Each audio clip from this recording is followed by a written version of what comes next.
Hello, everybody. Welcome to episode 4 of My Chronic Life. I am, as always, your host, Jen. And today I am talking about my struggles with the weather and my chronic conditions and just sort of things I'm going through right now. And it is 85 degrees outside, 85 degrees Fahrenheit. I am burning up and it's making it very hard to breathe. So, recording videos when I'm like this is very difficult because it's so hard to breathe. And I have to be able to, get enough air to get the words out without losing my volume and all of that good stuff. So, it's really hard. And with fibromyalgia and asthma and IBS and plantar fasciitis and all of the chronic illnesses I have, there are 19 of them. The heat is a big trigger. It is hard with all of them. Like right now I'm in so much pain because of the heat. Like my hips, my thighs, my knees, my lower back, all the way down to my feet, ankles and feet, killing me. I have a migraine.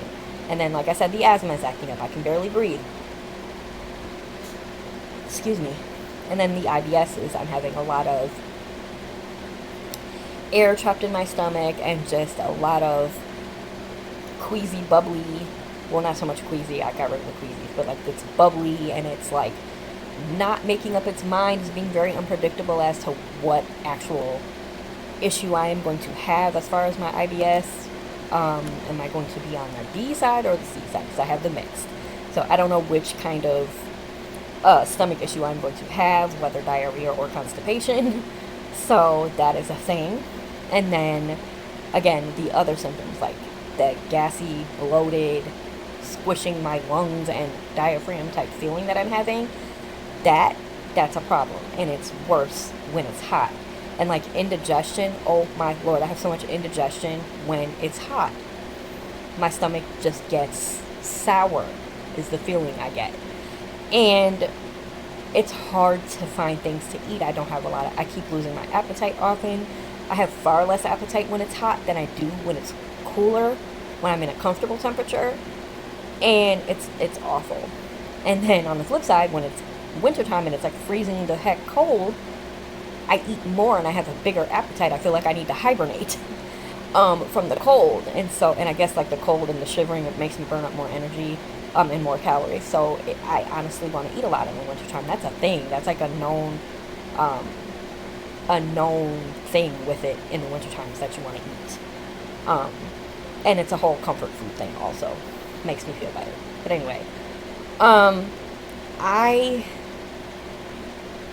don't do temperature extremes either direction, whether too hot or too cold, because they both impact my body very badly.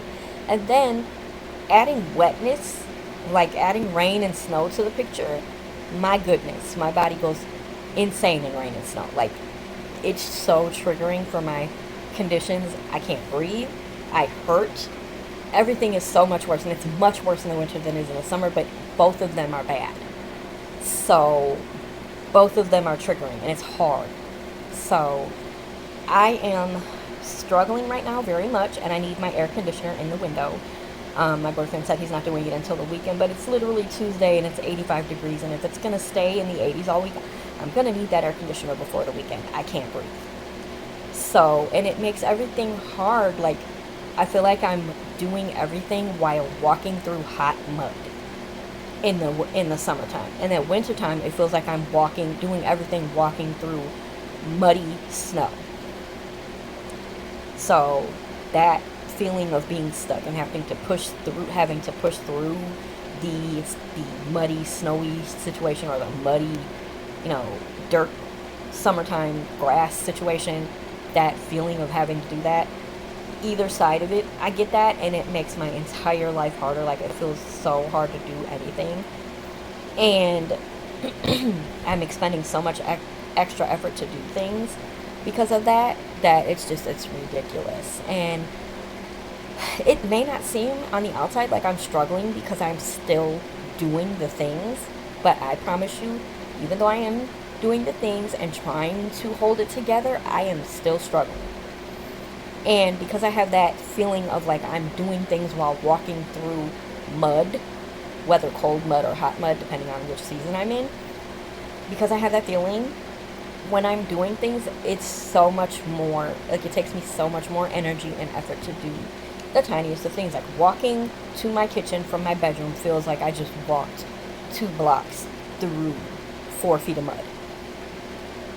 And I feel like it's resisting me getting through it. Like it's not just mud, it's like resisting. Like there's something pushing the mud towards me. And I'm trying to walk through it while it's being pushed back towards me. So it's a lot of effort, it takes a lot of energy, and I'm often very tired, and it hurts. And so something like doing my dishes, like cleaning my kitchen, feels like I'm cleaning my entire house through 4 feet of mud. And then it's not, and I can't breathe. Like my right now, it feels like all of the trapped air and bloating in my stomach is squishing my diaphragm, and it can't go up enough to help me inflate my lungs enough to get enough air. That's what it feels like. It feels like everything that I need to breathe with is all squished up in my abdomen and chest, and I don't have enough room to fill them up with air enough. That's what it feels like. So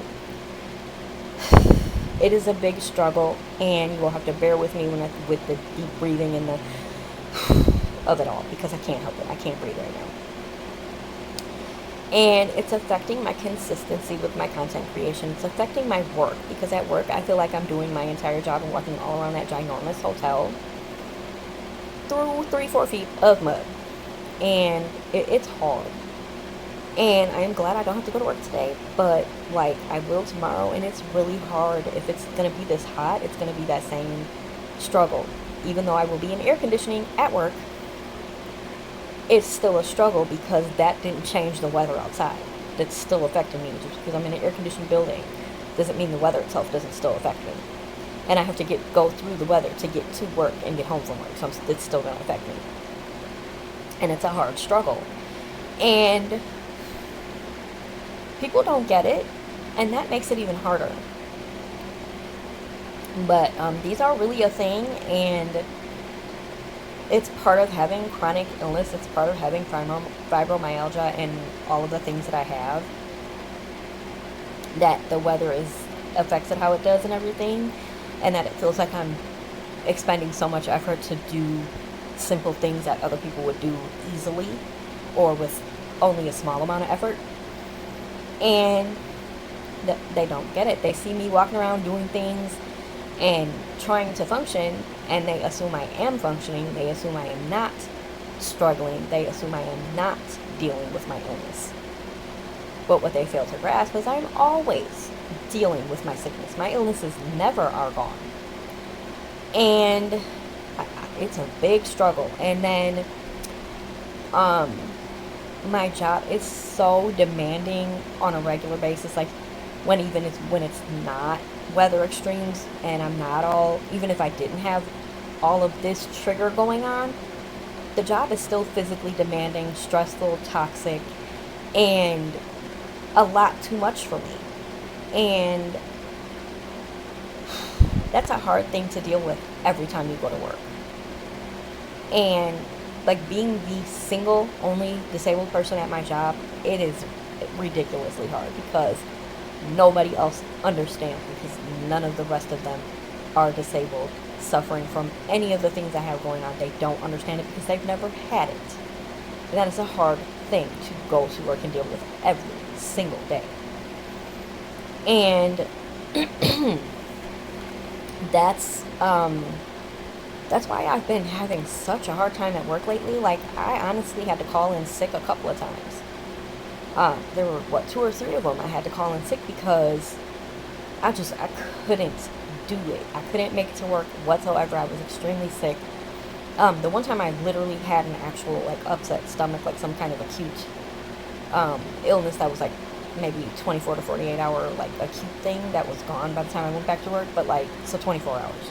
This was gone by the time the next day came and I had another shift. But that I called in sick for that because it was, all of a sudden, and there was no way. I was like so nauseous. I thought I was going to be sick on the phone while I was calling in sick. But then the other times I called in sick, it was more because I was super triggered with my fibromyalgia and other chronic illnesses that I just couldn't even, I could barely walk.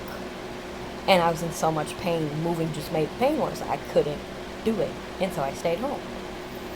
And that I like slept, and then I slept. I remember that. I slept a lot because I was so tired. The fatigue was enormous. And then the pain and the fatigue combined, and I took medicine, and I just slept for like 10 hours after I had called in sick. Like I literally slept until if I hadn't called in sick, it would have been time for me I would have been at work for 2 hours already had I not called in sick. Like I literally I work at 11, and I called in sick at 6 o'clock in the afternoon, or no, 7 o'clock. So I called in at 7, and I didn't work until 11, and I slept until 1 o'clock in the morning from 6 o'clock in the afternoon, or 6:30 in the afternoon after I got, or I'm sorry, 7 o'clock I called. 7:30, by 7:30 I was sleeping, and I didn't wake up again until 1:30 in the morning. So I slept like, oh my God, I was like, what was that, 8 hours? Let me see. 7:30, 8:30, 9:30, 10:30, 11:30, 12:30, 1:30. Okay, I slept 6 hours after I got off the phone straight. And I woke up, and at first I was like freaking out because I thought like, oh my God, I overslept. And then I realized I called in sick. And then I kind of relaxed with my boyfriend came to bed at that point because it was, and he was already in bed because he had come to bed at, whatever, normal bedtime. He was going to go to work in the morning like 10 or 10:30 or something. I don't remember. No, he came to bed with me at like 8 o'clock. So I was already laying down at 7:30. He came to bed at 8 o'clock, but I was like sleeping. So after a half an hour of my sleep, he accidentally woke me up getting in bed. And then from 8 until the rest of the time I slept. So yeah, like 5.5, 6 hours I slept. And then I fell back to sleep at 1:30, and then I had something to drink, and I had a little small snack, and then I passed back out. And didn't wake up until his alarm was going off for work in the morning, which would be like 4 o'clock in the morning or 4:30 in the morning. And that was a lot of sleep I got. So I slept the 6 hours, and then I slept like 3 more hours. So altogether I got like 9 hours of sleep. And the next day I even slept like 4 more hours. And no, actually I slept another whole day's sleep for work. Like I slept another 6.5 hours. So between my call-in sick day and my actual go-to-work day, I probably slept like 18 hours because I was so sick and fatigued and all of that. And so but when I went to work, I was still triggered. I was still not well. I still wasn't all the way well. Well, I'd never get all the way well, but I still wasn't back to my baseline yet. And I went to work, and instead of, finish regulating and getting back to my baseline, I got to work, and work triggered me. So I ended up back to being barely functional and not feeling well and being triggered again. So I never could get back to my baseline for a while, and then I had to call in sick again a week later because I never really did get back to my baseline. And then I had another episode of highly flared up and triggered to the point I couldn't even walk or get out of my bed, and I was feeling fainty and like dizzy and all of this stuff and weak and like afraid I was gonna fall. And so yeah, I called in sick again. So that was like my 3rd time, and it was just terrible. And like one of the times I called in sick, they literally kind of forced me to go to work. So I called in sick before I actually got to stay home. So the one day I called in sick, and I actually ended up going to work. And like before that, I had a day. I actually had a sick day that I was able to take off. Then I had a Wednesday where I tried to call in sick, and they were like, "No, we don't have anybody to cover your shift. You have to come to work." Whatever. And basically, kind of guilt tripped and forced me into coming to work, even though I was horribly sick. And I got super triggered at work, and had a nasty IBS episode and fibromyalgia flare-up and migraine episode at the same time, all at work. And I ended up stuck in the restroom for like 20 5 minutes or more. I literally was in that bathroom for like half an hour because I just couldn't stop the what was happening. Once I got in there and it started, I couldn't get it to stop. So, yeah. So that was really bad, and I felt really terrible my entire shift. And then I went home from my shift and slept for like 12 hours. And it was luckily a Sunday. That day, no, that was a Wednesday. But I was sick, super, super sick, and I went home in the morning from work after I was done at 7 in the morning. Got done at work at 7. And I had an appointment, but I had to reschedule it because I was so freaking sick. There was no way I was going to physical therapy. I had 2 appointments. As a matter of fact, I had regular therapy and physical therapy, and there was no way I was making it to either one. So I rescheduled. Well, I did make it to regular therapy, but there was no way I was going to physical therapy after that. So I rescheduled it to a different day. Ended up rescheduling it until the following month, or until Friday. And then got home after therapy, which would have been about 9:45 because I get done at 9:30. Or no, it was like 10 o'clock something because I get done at 9:30 and I had to catch the bus home. I had to catch the bus home. No, I caught a lift home that day because I was sick. Yeah. But I had to get the ride home, so it was a half an hour later after I got home, so it was 10 o'clock. And from 10 o'clock in the morning until like, I want to say 3 o'clock in the afternoon, no, 2 o'clock in the afternoon. No, I didn't sleep that long. I slept like 3 hours, 10, 11, 12, 1. 1 o'clock in the afternoon. So from 10 until 1, I slept. And then I was up and I did some stuff and whatever, and then it was time that I have to get the rest of my sleep for work. And I took my muscle relaxer and proceeded to sleep for 6 more hours. For a total of 9. And so that's how I knew I was sick, because I never sleep that long. I never sleep that much, unless I'm sick. And so I got all of that sleep, and I was feeling closer to my baseline on Friday. So I went to work, and I ended up rescheduling physical therapy again, though, because there was no way. But I did end up going to work, but the physical therapy was a no. So that got rescheduled until Tuesday. Or no, it got rescheduled until Monday. And then I went to work, and blah, blah, blah. And those next few days I kept going to work, but I was like so sick all of those days. And then finally my day off came around, Sunday came, and then Monday I had physical therapy, and there was no freaking way I was going at 8 o'clock in the morning. But we didn't reschedule it for another day. We just rescheduled it until like 11 o'clock in the morning instead of 8 a.m. So I did that. And then because Monday is my day off, I was able to rest. And I got home from physical therapy and passed out I got done with physical therapy at 9. And I was home by like 9:20. And I passed out and didn't wake up until 2 o'clock in the afternoon. And the stupid scammer was calling me. But anyway, so, and the only reason I woke up at 2 was because of the same thing that was just happening. A scammer was ringing my phone and wouldn't stop. Like, I'm hanging up on it and they're calling right back. I'm hanging up on it and they're calling right back. So that woke me up. If that hadn't happened, I would have literally probably slept until 4 or 5 o'clock in the afternoon. But, and then I ended up sleeping again by like 6:30 in the afternoon. I ended up being back asleep. And then I was up, whatever, and then I had another day off. So that, I finally was able to kind of get almost all the way back to my baseline. But it was a touch and go there for a while. I was like so flared up and sick. And I was okay for a few days.